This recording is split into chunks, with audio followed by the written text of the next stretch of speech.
Good morning dear student. Today our topic for class 8 and class 8 में हमारा जो lesson चल रहा है वो है लेसन नंबर 3 और इसमें जो हमारा नेक्स्ट टॉपिक है वो है some common disease caused by microorganism in humans. तो ह्यूमंस में कुछ माइक्रो ऑर्गेनिज्म के द्वारा कुछ डिजीज़ होती हैं जिनका हम आपको बताने जा रहे हैं। आप इस डायग्राम में देख सकते हैं कि आप इस पिक्चर में कि जो डिजीज़ है जैसे ह्यूमन डिजीज़ है, इसका कॉजेटिव माइक्रो ऑर्गेनिज्म कौन सा है, मोड ऑफ ट्रांसमिशन कौन सा है, प्रिवेंटिव मेजर्स इसके क्या हैं। सबसे पहले ह्यूमन डिजीज़ में है tuberculosis, measles, chicken pox and polio. तो इनकी जो कॉजेटिव माइक्रो ऑर्गेनिज्म है ट्यूबरक्लोसिस का है बैक्टीरिया और इसका मोड ऑफ ट्रांसमिशन एयर है। और मीजल्स में वायरस के द्वारा होता है, चिकन पॉक्स वायरस के द्वारा होता है और पोलियो वायरस के द्वारा होता है। और मोड ऑफ ट्रांसमिशन लगभग सबका सेम रहता है, एयर या कॉन्टेक्ट ऑफ वाटर।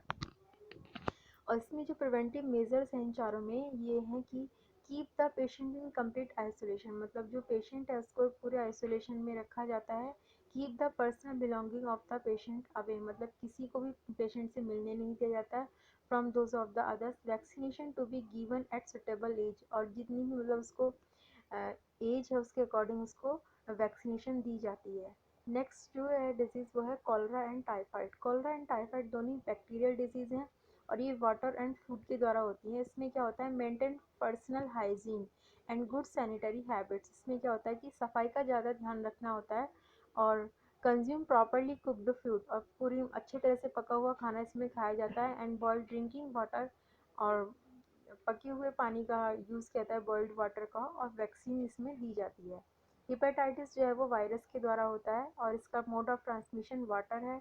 इसमें क्या करना चाहिए, drink boil drinking water vaccination. इसमें भी ड्रिंकिंग वाटर के लिए बॉयल वाटर यूज़ किया जाता है और वैक्सीनेशन दी जाती है। प्रोटोजोन्स डिजीज़ है और ये मॉस्किटो के द्वारा होती है। इसमें क्या कर सकते हैं, मॉस्किटोज को जितना ज़्यादा हो सके हमें उनको भगाना होता है और स्प्रे करना होता है। इसके लिए मॉस्किटो नेट का भी यूज़ कर सकते हैं। तो आपने इस पिक्चर में देखा और हमने आपको बताया भी कि सारी डिजीज़ किसके द्वारा होते हैं, माइक्रो ऑर्गेनिज्म के द्वारा, और ये सभी ह्यूमन डिजीज़ हैं। इनकी preventive measures, mode of transmission जो हमने अभी आपको बताए हैं। नेक्स्ट है इसमें कि जो कुछ डिजीज़ ऐसी होती हैं जो प्लांट्स में भी होते हैं माइक्रो ऑर्गेनिज्म के द्वारा, वो हैं जैसे कि प्लांट्स में डिजीज़ है सिट्रस कैंकर। ये क्या है कि माइक्रो ऑर्गेनिज्म बैक्टीरिया के द्वारा होती है, इसका मोड ऑफ ट्रांसमिशन एयर है। नेक्स्ट है रस्ट ऑफ वीट, इस ये फंगई के द्वारा होती है, इसका मोड ऑफ ट्रांसमिशन क्या है, सीड।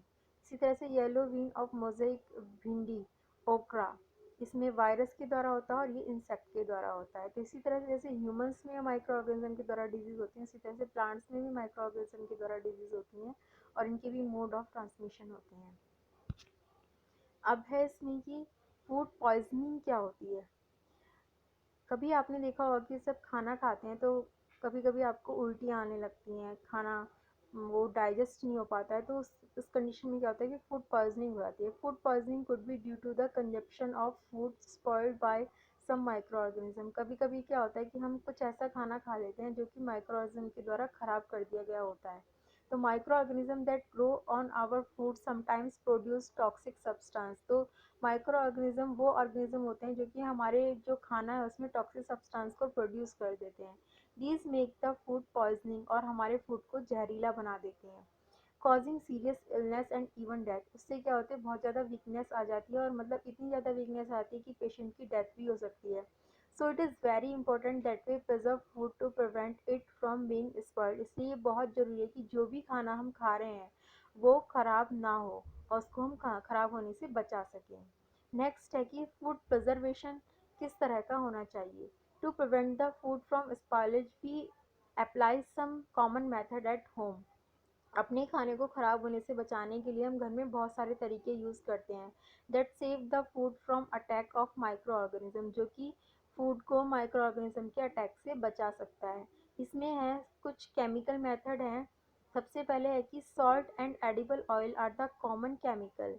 सॉल्ट और एडिबल ऑयल जो है वो कॉमन केमिकल हैं generally use to check the growth of microorganism, जो कि माइक्रो ऑर्गेनिज्म की ग्रोथ को चेक करने के लिए ज़रूरी होते हैं। Therefore they are called preservative, इसलिए हम उनको प्रिजर्वेटिव बोलते हैं। सॉल्ट और acid preservative to pickle to prevent the attack of microorganism. इसलिए आपने देखा होगा कि अचार जो होता है उसमें क्या है, बहुत सारा ऑयल और सॉल्ट को हम डालते हैं इसलिए ताकि उसमें कोई माइक्रो ऑर्गेनिज्म ना लगने पाए और जो हमारा अचार है वो ख़राब ना होने पाए। प्रिजर्वेटिव बाय कॉमन सॉल्ट, इसी तरह से जो प्रिजर्वेशन है वो कॉमन सॉल्ट के द्वारा भी किया जाता है। जैसे कि जो मीट है और फिश है उसमें हम नमक का यूज़ करते हैं प्रिजर्वेटिव के लिए।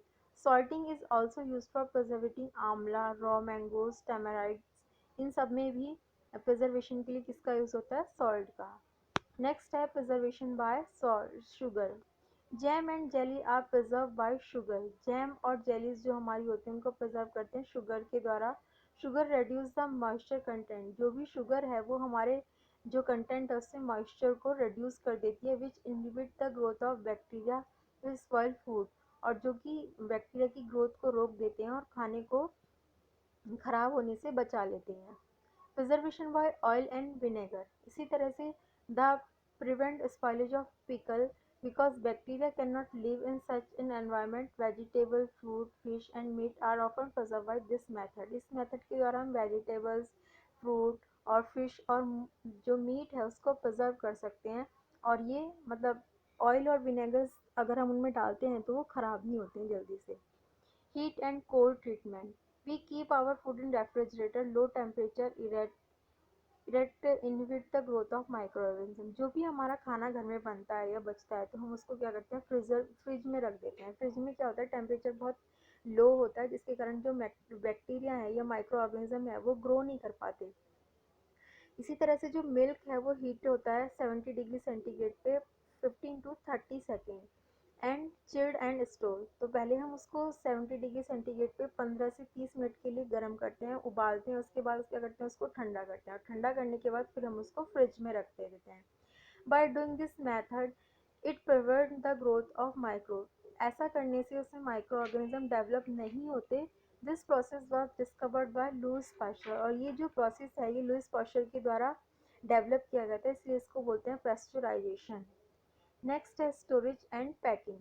Dry fruit and vegetable when stored in sealed air-tight packet to prevent the attack of microorganisms. जैसे कि आपने देखा होगा कि जो ड्राई फ्रूट्स वगैरह रहते हैं या वेजिटेबल्स रहती हैं वो क्या कहते हैं, एयर टाइट डब्बे में सेल की जाती हैं। ऐसा क्यों होता है, क्योंकि एयर टाइट डब्बे में अगर हम उनको सेल करेंगे तो उसमें मॉइस्चर भी नहीं आएगा, मॉइस्चर नहीं आएगा तो माइक्रो ऑर्गेनिज्म डेवलप भी नहीं होंगे, और माइक्रो ऑर्गेनिज्म डेवलप नहीं होंगे तो हमारा जो खाना है वो ख़राब होने से बच जाएगा। तो स्टूडेंट आज की क्लास में आपके लिए इतना ही था, कल आपके लिए दूसरे टॉपिक लेके आएंगे। आज के लिए थैंक यू।